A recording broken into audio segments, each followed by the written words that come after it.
waa'ee maatii afaan Ingiliffaatiin haasa'u. Nagaa akkam jirtan hordoftoota Nagaa Tiyuubii baga deebitanii gara chaanaalii keenyaan nagaadhaan dhuftan. Chaanaalii kanarratti barumsa afaan Ingiliffaa afaan Oromootiin jalqabarraa kaastanii dubbisa warri hin dandeenyes warri homa tokko waan afaan Ingiliffaan beeknes rakkoon qabu kan irratti barattanidha jechuudha. Kanaafiyyuu har'a maalidhaa kan laallu waa'ee family members jedhama. Waa'ee maatiitii jechuudha. Family jechuun maatii jechuudha. Maatii waan jedhu maal jechuu barbaaditanii? Fakkeenyaaf abbaan afaan Ingiliffaatiin maalidhaa? Akaakayyuun kee maalidhaa? Akkaawwan kee maalidhaa? Akkasumas ammoo adaadaan tee maalidhaa? Akkasuma jechuudha. Kana afaan Ingiliffaatiin mee akkamitti waamtan? Amma maalirraan isinii jalqaba isinitti fakkaate? Namni baay'een kan beektanii. Namni baay'een kan beektan jechuudha. Kanaafiyyuu kan namni baay'een beekurraa ni jalqabnaa.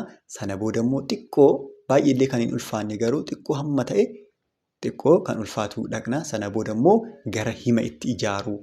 Obboleewwan meeqa qabdaa? Obboleewwan hammanaa tan qabaa? Gara jedhu dabarraa jechuudha. Kanaafiyyuu namni baay'een ni beektan kana mi'ama. Faazar jedha. Faazar jechuun maal jechuudha? Akkanattiyyuu amma afaan Oromootirrattiyyuu laaltanii yoo jiraattan faazar yoo jenne faazarii maal ni jennaa miti. Faazar jechuun abbaa jechuudha. Faazar jechuun abbaa jechuudha. Okay. Kan lammaffaarra jirtu immoo maal jetti? Maazar jetti. Maazar jechuun immoo haadha jechuudha. Maazar harmee yookaan immoo haadha jechuudha. Haadha. Maazar jennaa jechuudha. Okay. Inni sadaffaan ammoo biraazar jedha. Biraazar jechuun immoo maal jechuudha? Obboleessa jechuudha. Obboleessa. Biraazar jechuun obboleessa jechuudha. Isheen itti aantu immoo siistar jetti. Siistar jechuun immoo obboleettii jechuudha. Hin beektu miti kana baay'inaan. Baay'inni keessan ni beektu. Garuu amma asirratti mee barreessaa osoo jedhamtanii yoo keessattuu warra eegaltootati amma laala. Faazar jedhaa barreessaa. Maazar jedhaa barreessaa. Biraazar jedhaa barreessaa. Siistar jedhaa barreessaa. Akkasumas ammoo faamilii jechuun maatii jechuudha. Faamilii jedhaa barreessaa osoo jedhamtanii jechuudha. Afaan Ingiliffaatiin ni barreessitu. Sin gaafachaa hin jira. Kanaafiyyuu barreessuu aga dandeessanitti jechuudha. Amma afaan Ingiliffaa nuti kan barsiisaa jirru amma dubbisuu, beekuu, haasaasan haasa'uu qofaa miti. Akkamitti barreeffama? Mee faazar hin beekna egaa daa'imummaati. Garuu faazar kan jedhu akkamitti barreeffama? Biraazar kan jedhu akkamitti barreeffama?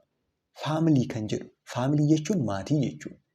Faamilii jechuun akkamitti barreeffama? Qubii afaan Ingiliffaa fayyadamnee kana akka beektaniif jechuudha. Mee of qoraame nan beeka okay.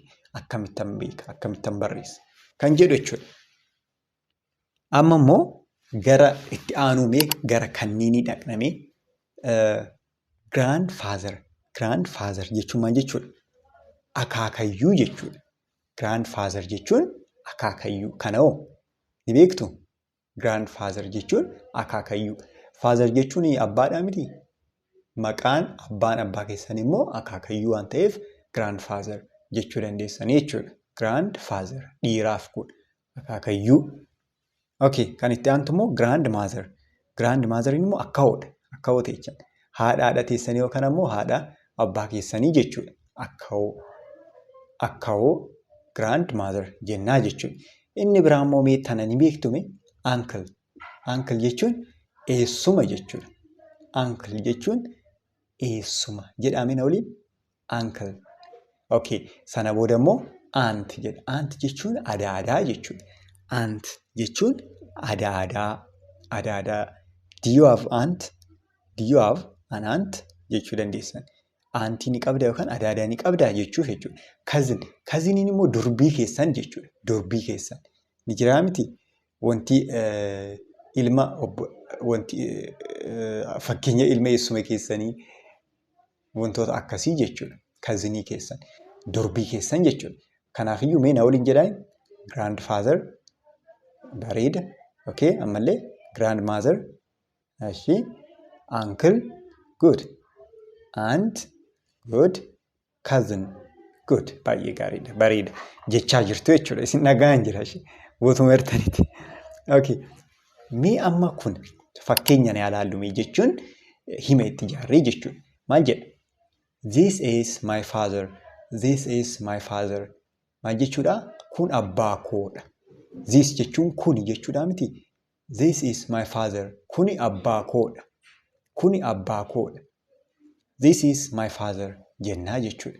Father jechuun abbaadha. My father yoon jedhe immoo my yoo itti dabale koo jechuudha. Amma waan baay'ee irratti my kan jettu sana yoo itti dabaltan koo. My father abbaa koo. My mother haadha koo. My book kitaaba koo. My pen qalama koo. Wantoota akkana jechuudha. My kan jedhu itti daballe koo kan jedhu agarsiisa jechuudha. This is my father. Kuni abbaa koodha. Okay, kan lammaffaa immoo this is my mother. This is my mother. Kuni haadha koodha. Kuni haadha koodha jennaa jechuudha. Inni biraa immoo dhumarra kan jirtu I have one brother. I have a brother jechuu ni dandeessanii waanis jechuu ni dandeessanii jechuudha asirratti. I have one brother. Obboleessa tokkoon qaba. I have one brother. I have jechuun nan qabaa jechuudha. Okay, kan itti aanu immoo laala asirratti. I have two sisters.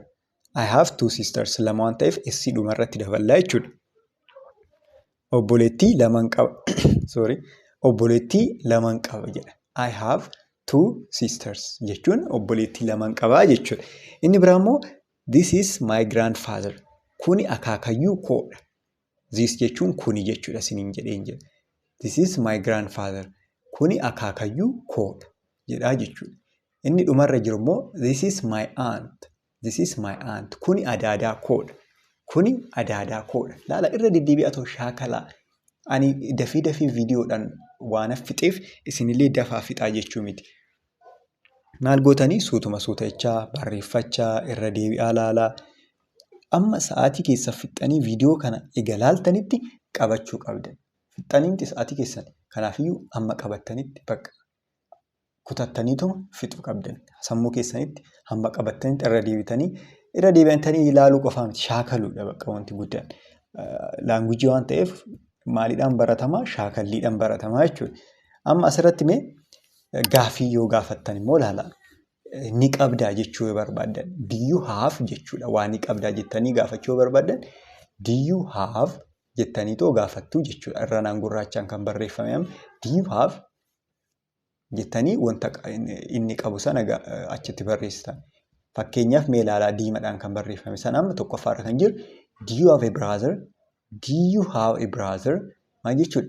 Obboleessa ni qabdaa? Do you have a brother? Obboleessa ni qabdaa? Lammaffaarra kan jiru immoo do you have a sister? Obboleettii ni qabdaa? Do you have a sister? Obboleettii ni qabdaa? Inni biraa immoo do you have a grandfather? Do you have a grandfather? Maal jechuudha? Akaakayyuu ni qabdaa? Jechuudha. Kanaafii akkamitti deebisuu dandeessan? Yes, I do. Ni nan qaba.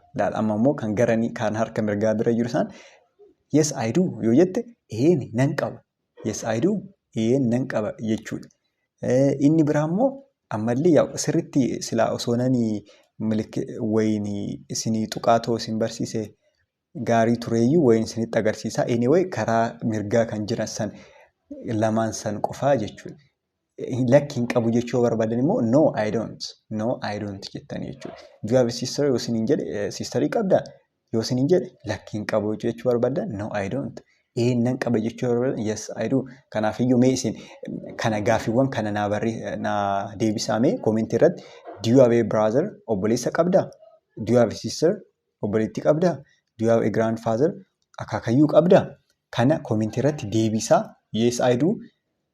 Yes I do have. Yes I do yookaan ammoo no I don't jettaniitoo koomentii irratti naaf barreessitanii jechuudha. Sadeeniifuu. Kanuma bakkuma hirtanti nagaa naaf ta'a. Baay'een isin jaaladha.